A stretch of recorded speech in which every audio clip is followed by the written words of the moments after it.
Bonjour à toutes et à toutes, bienvenue sur les ondes chastroises. Aujourd'hui, on va vous présenter le cours de Kali. Bonjour Hugo, comment vas-tu? Bonjour Nolan, je vais très bien, j'espère qu'il en est même pour toi. Et pour présenter ce cours de Kali, l'art martial philippin, nous sommes aujourd'hui chez Hervé. Bonjour Hervé, comment vas-tu? Très bien, Nolan et toi? Moi ça va super. Donc aujourd'hui, on est en plein cours de Kali. On voulait savoir du coup un peu, qu'est-ce que c'est le Kali? Le Kali est un art martial originaire des îles Philippines. Son histoire se perd dans la nuit des temps. Il a comme caractéristique d'être à la base basé sur les armes, donc la manipulation des armes, et ensuite le travail à main nue. Alors j'ai vu que vous enseignez principalement avec des bâtons, mais aussi des haches. Quelle est du coup l'arme principale? Historiquement, ce sont les armes tranchantes, donc la machette ou la hache qui sont utilisées en Kali. Depuis une cinquantaine d'années, on a remplacé cela par des bâtons pour des raisons de sécurité et de facilité. Les Philippines sont un pays pauvre et il est très facile de se procurer un bâton et beaucoup plus difficile de se procurer une arme. La philosophie de l'enseignement est de dire que le geste que j'accomplis avec une arme, je l'accomplis ensuite à main nue. Donc l'arme me guide, c'est mon instrument pédagogique. Comment avez-vous connu le Kali et pourquoi maintenant vous l'enseignez? Alors, j'ai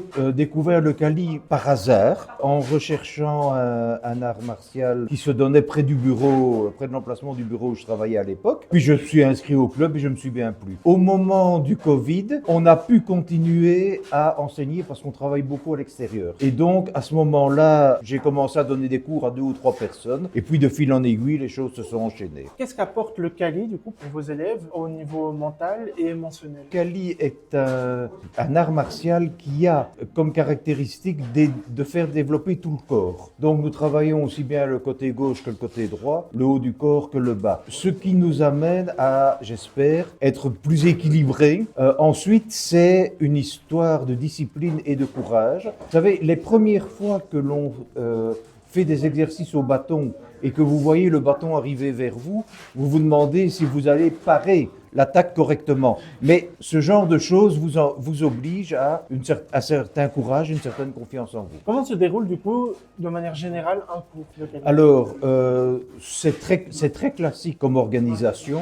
On commence par un assouplissement et un échauffement. Ensuite, on travaille la partie technique du cours.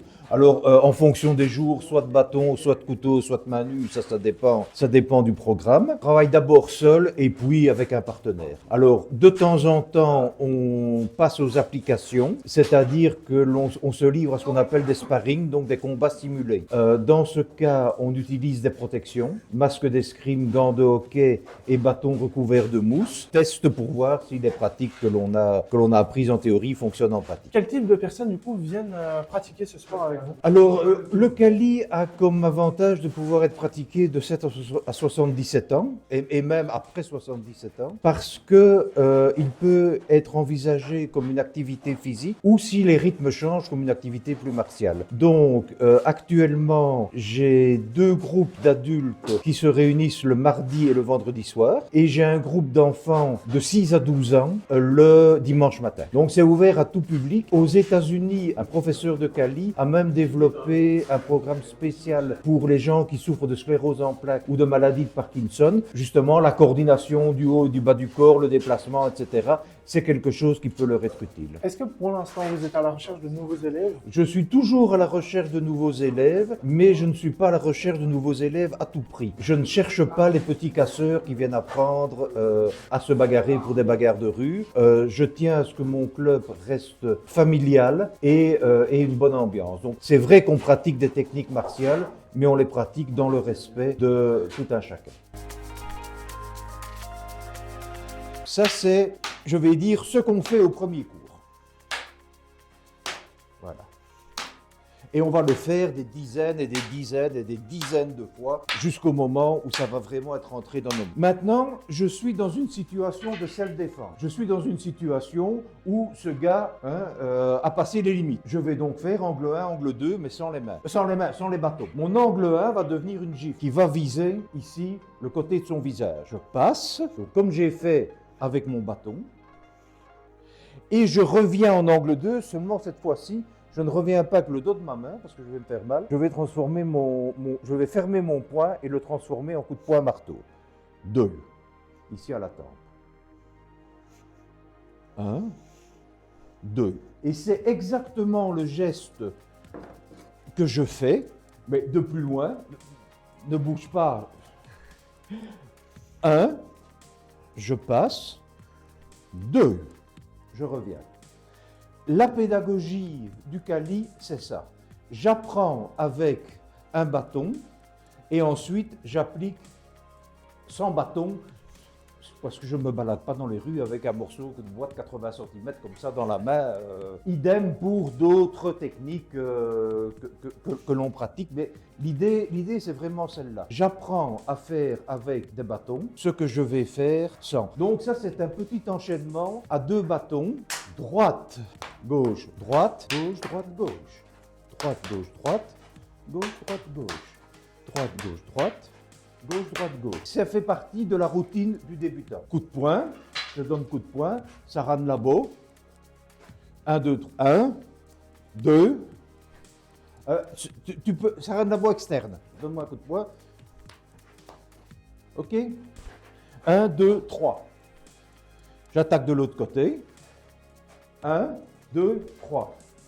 J'ai fait avec mon bâton. Voilà.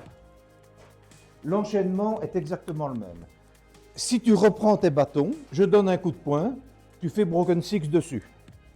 1, 2, 3. 1, 2, 3. Il le fait à main nue pour parer mon coup de poing. Donc, la philosophie, c'est vraiment celle-là. Le bâton est notre outil pédagogique. Et une fois que vous êtes habitué à faire votre geste avec 350 grammes de bâton dans les mains, ben quand vous les faites sans les mains, vous êtes beaucoup plus efficace. C'est un peu comme si vous vous entraîniez à la course avec des bottines de l'armée, et puis le jour de la compétition, vous mettez des Nike, quoi. Vous allez filer comme... C'est ça l'idée qu'il y a derrière l'utilisation des armes au Kali.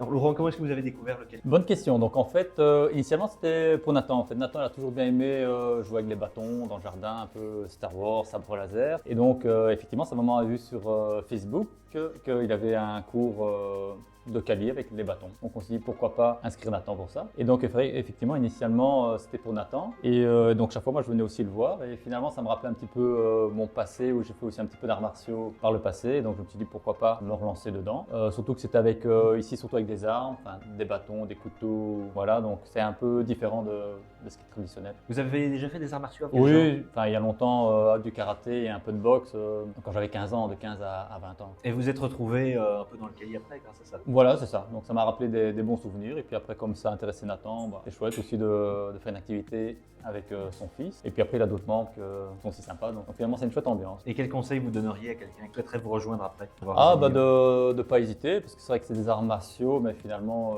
chacun peut y trouver ce qu'il veut dedans. Et donc, c'est aussi de la souplesse, ça peut être voilà, de la psychomotricité. Voilà. Pas hésiter de se lancer. Un tout grand merci Hervé, ça a été un réel plaisir de pouvoir tourner cette vidéo avec toi et chez toi. Un très grand plaisir pour moi de vous accueillir aussi. Je suis toujours content de partager ma passion pour le Kali et je suis content aussi de voir de jeunes pousses commencent à apparaître et à vouloir améliorer le visage de notre belle commune. Encore un tout grand merci à Hervé Champagne de nous avoir accueillis. J'espère que cette vidéo vous a plu et j'espère à très bientôt. Au revoir.